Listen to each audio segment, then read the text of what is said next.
প্রিয় ছাত্রছাত্রীরা, আজকের এই পর্বে আলোচনা করব তোমাদের উচ্চ মাধ্যমিক থার্ড সেমিস্টার ভূগোল বিষয়ে যে এবিটিএ টেস্ট পেপারের সেটগুলো রয়েছে এগুলো আলোচনা করব।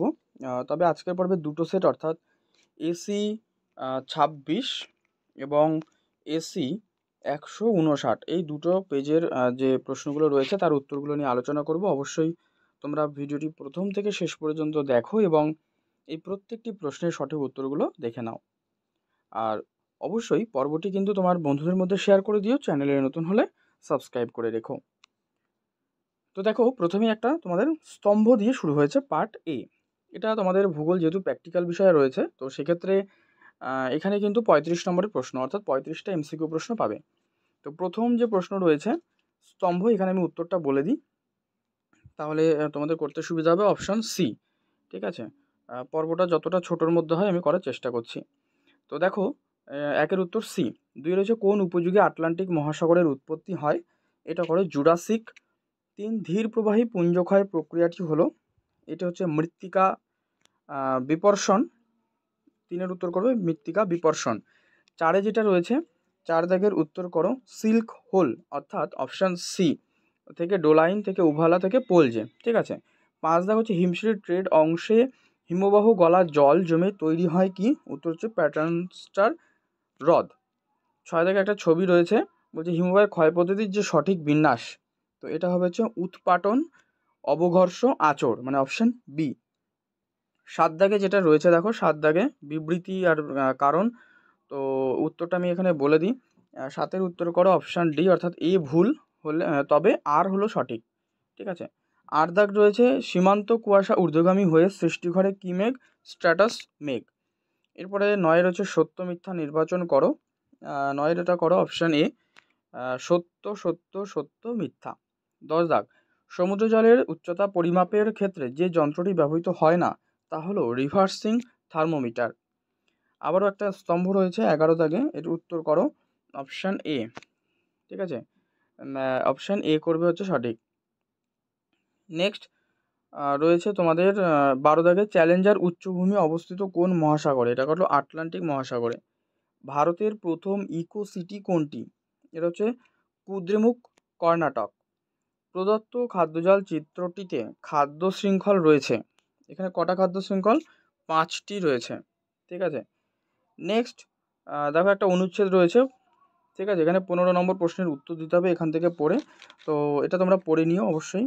আমি এখানে উত্তর বলে দিচ্ছি, এটা করবে ইকোটন অঞ্চল, মানে সর্বাধিক জৈব বৈচিত্র্য কোন অঞ্চলে দেখা যায়? সেটা হচ্ছে ইকোটন অঞ্চলে। নেক্সট তোমাদের যেটা রয়েছে পার্ট বি, 16 থেকে শুরু। এখানে সবচেয়ে কম লিঙ্গানুপাত জনসংখ্যাযুক্ত দেশ, যেটা হচ্ছে কাতার। নিচের কোনটি পরিব্রাজনের পুল ফ্যাক্টর হিসেবে চিহ্নিত হয় না? সেটা হচ্ছে মহামারী। জনবিস্ফোরণের ইঙ্গিত বহন করে আদর্শ শঙ্কু আকৃতি পিরামিড। 19 নম্বরে বিবৃতিগুলো রয়েছে, বিবেচনা করে উত্তর করতে হবে। 19-এর উত্তর করো অপশান বি, অর্থাৎ এ সঠিক কিন্তু আর সঠিক ব্যাখ্যা নয়। 20-তে রয়েছে জিওগ্রাফি অফ পপুলেশন গ্রন্থের রচনা করেন কে? বিজু গার্নিয়ার। 21-এ আবার দেখো স্তম্ভ রয়েছে, এটা করো অপশান সি, ঠিক আছে। নেক্সট রয়েছে 22, ভারতের একটি প্রতিরক্ষা শহর, যেটা হচ্ছে বিশাখাপত্তনম। আবার একটা সত্য মিথ্যা রয়েছে 23 দাগ, তো উত্তর করো অপশান ডি। নেক্সট 24 আর 25, এখানে একটা রয়েছে কিন্তু প্যারাগ্রাফ মতো, দেখো।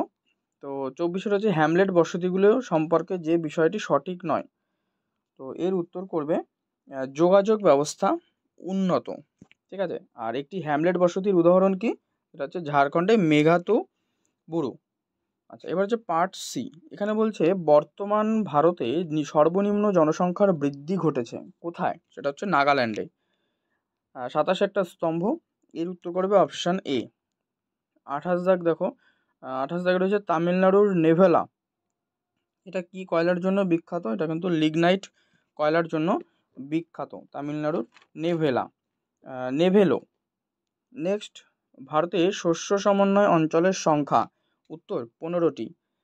সত্য মিথ্যা রয়েছে আবার, এটা করো অপশান সি, ঠিক আছে। এর মানে সত্য সত্য মিথ্যা সত্য। আচ্ছা, এরপরে তোমাদের দেখো যেটা একটা ছবি দেওয়া রয়েছে, ঠিক আছে। এটা হচ্ছে তোমাদের এটা কিন্তু একটি 30 নম্বর আমি এখানে লিখে দিলাম।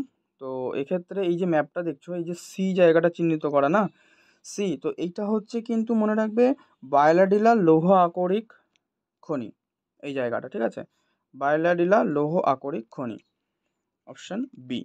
আচ্ছা নিচের বিবৃতি, আচ্ছা বিবৃতি কারণ দেওয়া রয়েছে 32, আবার এটা করো অপশান সি, মানে এ ঠিক তবে আর ভুল। 33-এ রয়েছে ভারতের অর্থনৈতিক উদারীকরণ নীতি গৃহীত হয় 1991 সালে। আবার 34-35-এ রয়েছে, দেখো একটা প্যারাগ্রাফ মতো, এখান থেকে বলে দিই। রয়েছে মেক ইন ইন্ডিয়াতে কোন ধরনের সংস্থার উপর নির্ভরতা বেড়েছে, এটা করবে হচ্ছে দেশীয় সংস্থার উপর। আর সরাসরি বিদেশি বিনিয়োগ চূড়ান্ত মাত্রায় হওয়ার অনুমোদন রয়েছে কোথায়, সেটা হচ্ছে হেলথ, হেলথ মানে স্বাস্থ্য ও চিকিৎসা, ঠিক আছে, যেটা কিন্তু তোমরা অপশান সিতে পাবে, ঠিক আছে। এই হচ্ছে তোমাদের এই যে অপশান সিতে দেখো এটা রয়েছে।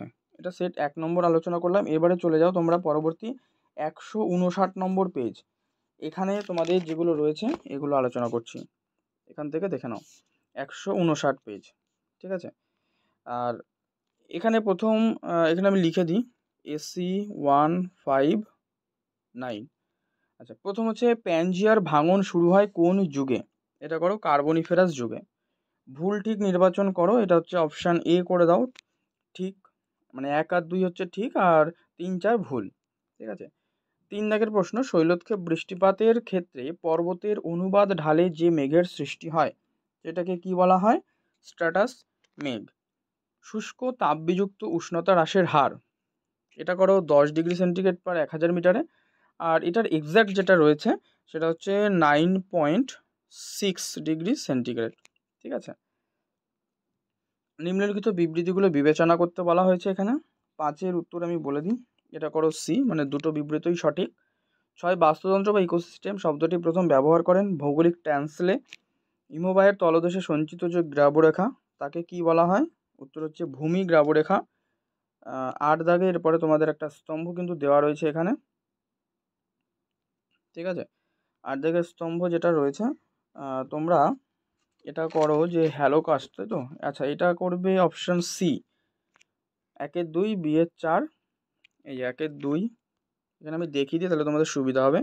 বি-এর করো 4, সি-এর করো 1 এবং ডি-এর করো 3, এই হচ্ছে উত্তর।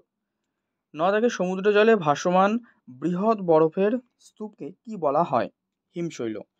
পৃথিবীর সর্বাপেক্ষা বিস্তৃত গুহা কোনটি, ম্যামথ। আচ্ছা এরপরে যেটা রয়েছে উপকূল থেকে মহীসোপানের দিকে পরপর সঞ্চিত স্থলবিধৌত অজৈব পদার্থগুলো, এটা তোমরা করো নুড়ি, বালি, নীল কাদা আর হচ্ছে লাল কাদা, যেটা অপশান এ। দেখো 12-তে একটা চিহ্ন দেওয়া রয়েছে, এটা করবে হচ্ছে তোমরা সর্বোচ্চ স্তরের খাদক। আর 13 দাগেও একটা চিত্র রয়েছে, এই ভূমিরূপটা শনাক্ত করতে বলা হয়েছে, এটা তোমরা করো টার্ন, ঠিক আছে। 14 দাগ খাদ্য শৃঙ্খলার ক্ষেত্রে কোন বাক্যটি সঠিক, এটা করো একটি পুষ্টি স্তর থেকে অপর পুষ্টি স্তরে শক্তির 10% প্রবাহ ঘটে। আচ্ছা এরপরে দেখো তোমাদের এই যে 8 দাগে, আচ্ছা এটা তো কমপ্লিট হলো। এই যে জলাশয়ের উপরে জমে থাকা কুয়াশাকে কি বলা হয়, উত্তর করো কুহেলিকা।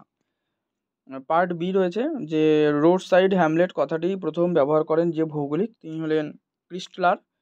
কোন দেশের শূন্য জনসংখ্যা বৃদ্ধি ঘটে তখনই যখন কি হয়, জন্মহার সমান মৃত্যুহার এবং অন্তর্মুখী পরিব্রাজন সমান বহির্মুখী পরিব্রাজন হয়, সেই সময়, অপশান সি।